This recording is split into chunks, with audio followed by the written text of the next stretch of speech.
So, kung katong sa simple statement class and then magamit ato mga symbols, sayon-sayon lang to siya. Abot lang kung sayunan mo. Sa compound statements, medyo lisod-lisod kay di ba mas daghan ang statements. So, if a compound statement is written in symbolic form, then parentheses are used to indicate which simple statements are grouped together. Masabtan na ninyo o niya. Basta na natay example. So, for example, kaniba, kaning PQRS dara a class, puros na mga simple statements nga gisagol sa isa ka sentence. Kung asa naka-parenthesis class, kung unsa nga mga statements ang nakasulod sa parenthesis, mao na siya ang gigrupo. So, since Q or man, di ba? Or maning V. So, Q ug ang negation sa R kay gigroup together sa first, dira sa second kay P and Q are grouped together, and then diri sa last duha sila gigroup. So, P og ang negation sa Q ang gigroup, and then R og ang S ang gigroup sa PCAS. So, again, kung unsay gisulod sa parenthesis, mao ang magkagrupo. So, if a compound statement is written as an English sentence, so kani sila class in symbolic form, they are compound sentences ha, but they are grouped by using parenthesis. Now, kung kana siya nga mga sentences, kana nga compound sentences is isulat jud na siya word by word. So, ang gamito nato para mag-group ang mga sentence is ang comma. So, comma will be used to indicate which simple statements are grouped together. For example, kani, statement P, comma, and Q or not R. So, si Q ug not R ang gigroup together kay naman sila sa same side sa comma. Sa next, P and Q, so si P ug Q ang gigrupo. And ang last, si P and not Q ang gigrupo, and then R and S ang gigrupo sa PCAS side sa comma. Now, adto tag diri So class, if the statement is in symbolic form, kanila inyong tanaw, inyong timanon, kung naka-symbolic form ang sentence, katong PQR, and then magamit atong V, baligtad nga V, tapos katong line nga na curve, arrow, kato siya, mga symbolic form man to. So if statement in symbolic form is written as an English sentence, so inyong timanan lang, ang simple statements that appear together in parentheses, in the symbolic form will all be on the same side of the comma. For example, kani. So, natay statements nga P, Q, and R.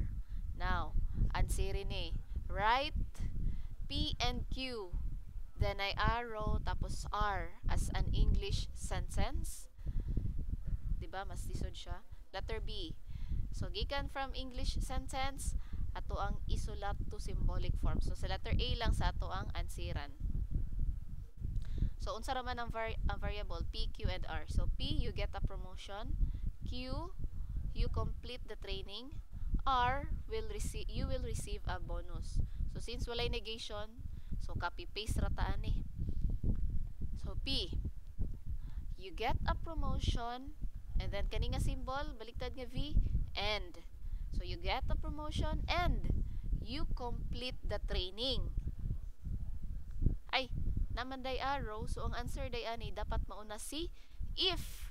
So, if you get a promotion and you complete the training, then, sila man duha ang parenthesis, so, comma. If you get a promotion and you complete the training, comma, then, you will receive a bonus. O, diba? So, statement P, kaning you get a promotion. Statement Q, mo ni. Ang R, mo na. Kung ang kaning V nga baliktad, and mo na. And then, kaning arrow, kay, diba, if, then, ang pasabotan na. So, mo na ni siya pag i-translate nato siya into a sentence. Next.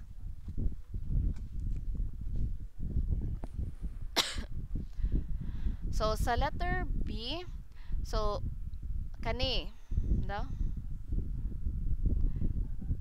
Nara. If you do not complete the training, so then you will not get a promotion and you will not receive a bonus. Nagamit siya if then, so mogamit ta aning arrow. Tapos ang first sentence niya tanawan ninyo, if you do not complete the training, kama na siya diretso. So ang gigrupo ani kay kaning naa sa pikas.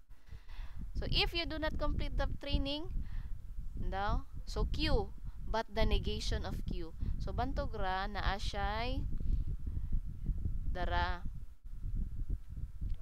Na siya'y tilde. Ang tawag na class is tilde ha, ang kanang curve nga dash.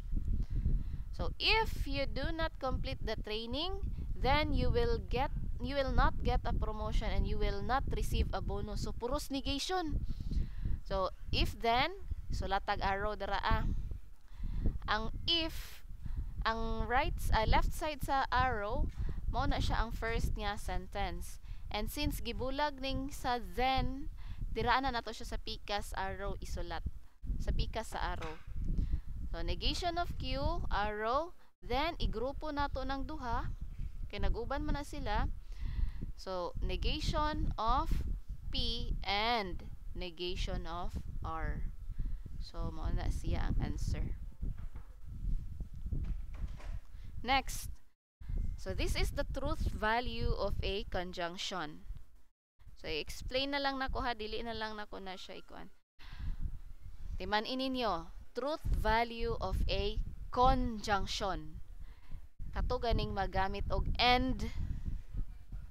So the conjunction P and Q is true if and only if both P and Q are true. So di ba sa conjunction naatay duha ka statements nga gi-connect sa word nga and.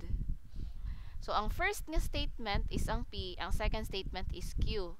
Now, if the statement P and the statement Q is true, therefore the statement P and Q is true. Now, kanilang yun inyong timan-an sa truth value sa conjunction. Matrue lang ang kanang compound sentence class if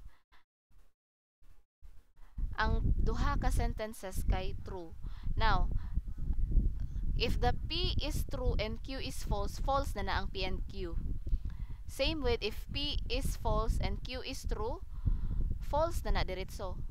Labaw na ning duha ka false. So, if P is false and Q is false, therefore P and Q is false. Magamit nato na siya sa ato ang mga examples unya. Timan ilang yun na ninyong mga tables class. Katong tables sa negation, truth value for negation, and kani truth value of a conjunction, isave na ninyo. So the conjunction, mao na niya akong gi-explain kaganina. Now, the truth value of a disjunction. So kung kaganina sa conjunction class, matrue lang ang statement if ang duha ka sentences kay true. Diri sa disjunction kato maning or, di ba? Ay kanang nagamit ta og or. So the disjunction P or Q is true if and only if P is true, Q is true, both P and Q are true. So pwede di ay nga matrue ang statement class if duha sila true or ang isa sa ilaha kay true. Dara if the statement P is true and the Q is true, therefore P or Q is true. If statement P is true and Q is false, true gihapon ang P or Q. If the statement P is false and Q is true, true gihapon. Pero kung duha na ang false, false yun na siya. So again, the negation of a proposition P is denoted by kanit tilde P or not P and is defined through its truth table. Wala man dito siya apel. Ito, barag naman naman din ako ni-explain. Ay, so kanina ay class is basahon na lang din ninyo kay these are the examples na lang di ay and nanay mga solutions dira. So basahan na lang day na ninyo. So again, timan ini ninyo basta connective and ang symbol kay ingani, meaning conjunction or kani disjunction. Basta not kani tilde, that means the negation. If then mao ni siya conditional, if and only if kay kana ang symbol. And these are the tables. Truth value sa negation. So if the statement P is true, then iyang negation is false. If the statement P is false, then iyang negation is true. And explain naman ako ni ang conjunction and disjunction. So this will be the discussion, or this is the discussion of Module 5 Lesson 1. So sa Module 5 Lesson 2, naadyo dito ang mga examples nga daghan kaayo. Application na. So this is all for this lesson. Thank you.